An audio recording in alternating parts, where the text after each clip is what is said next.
What's going on, everyone? Welcome back to Resurrect. We are back. We've been on a little bit of a hiatus, but we are back, and you're probably wondering why I'm wearing this stupid hat. Well, the reason is we are completely done with the E92 M3 rebuild. It is done. It is sitting behind me right now, and we just reached 1,000 subscribers. So I think a little bit of a celebration is appropriate.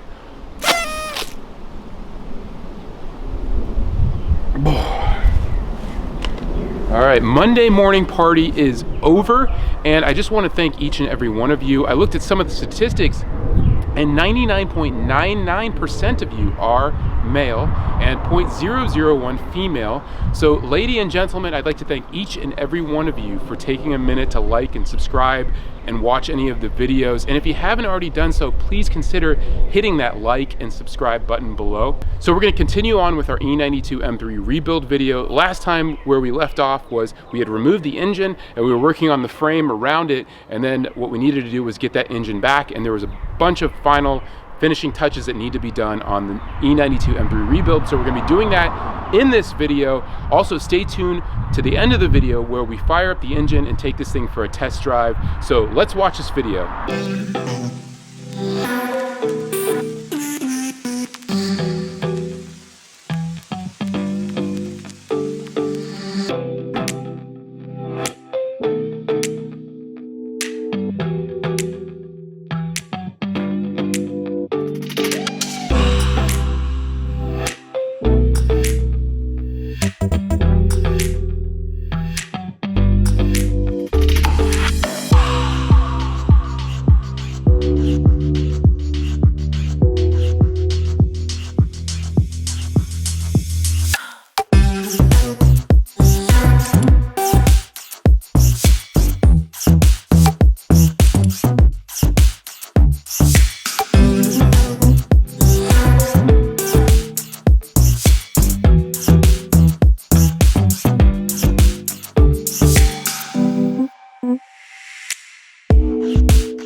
so we got the headlights back in the car, and finally all of the warning indicators regarding the headlights are gone. So I was having an adaptive headlight failure, but I think the problem was on one of the damaged headlights that I bought on eBay was this. This is the adaptive headlight control. There's some corrosion on there, and it's a used unit.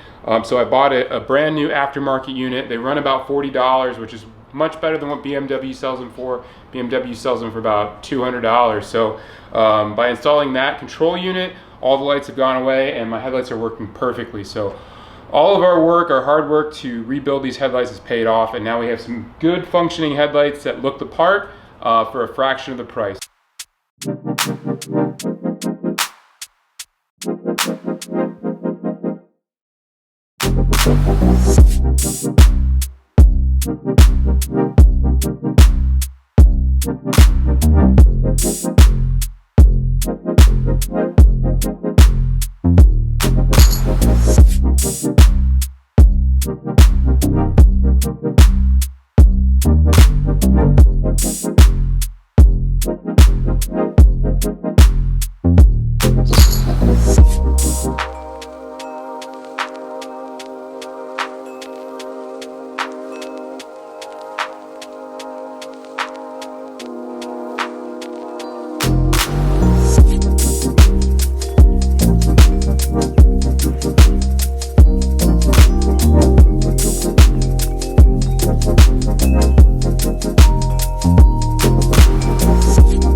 One of the last couple problems that I'm having with this car is this car has a comfort access system that you can just touch the door handles and unlock the car, and it works on the trunk, it works on the other door, but it doesn't work on this door.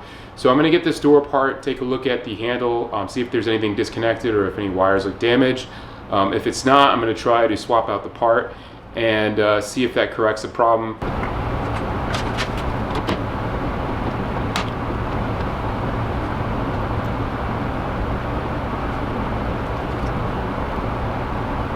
This is the door handle with the electric sensor in it. I don't know why this one's not working. I thought I remember working from the get-go, but I'm going to try swapping it out with my donor car and see if it makes a difference.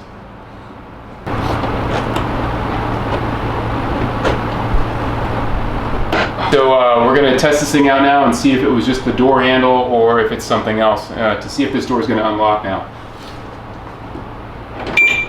There we go. It works. Perfect.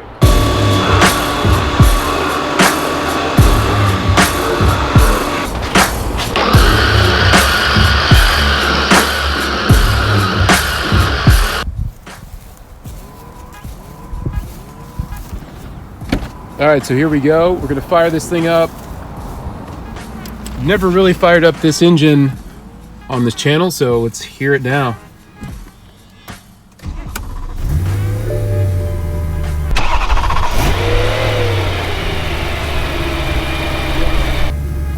There you go. Fires up. Everything sounds good, sounds normal. Let's listen to that exhaust.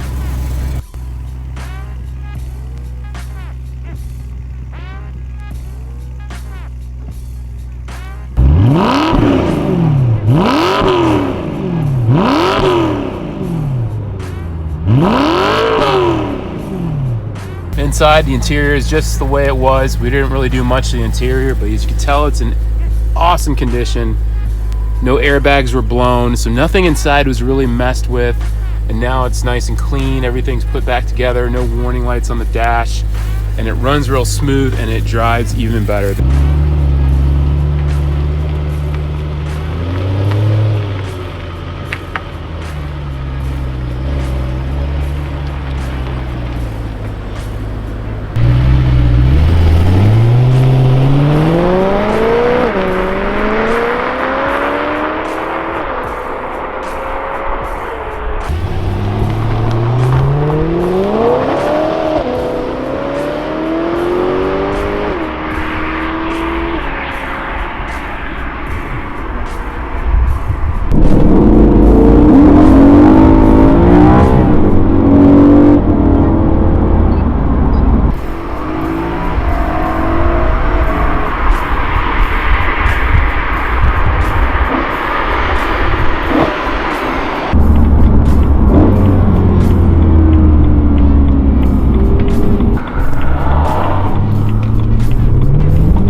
that was an absolute blast. This car is so fun to drive. I've driven many stick shift M3s before, and I've always been a huge fan of stick cars. And I did drive an SMG car, and I hated it. But this DCT double clutch transmission in the BMWs, it is so much smoother, so much more refined, and it is so quick. It literally feels quicker than the stick cars that I've driven in the past. And yes, maybe some of you saying, I don't know how to stick shift or drive a shift stick. I don't know how to shift my sticks. But let me tell you, I do know how to shift my sticks. And this transmission is incredible. I mean, it really shifts a lot smoother, and it's quick, and every time I step on the gas, it just goes, and it knows what gear to be in. So I'm very impressed by this car. So I'm excited about this car, but I'm also really excited to sell this car, and I'm excited for future projects and seeing what kind of cars I can obtain in the future and actually build from A to Z in my house garage. So stay tuned for that. And if you have enjoyed this video, please hit that like and subscribe button, and we'll see you next time. Thanks again for watching.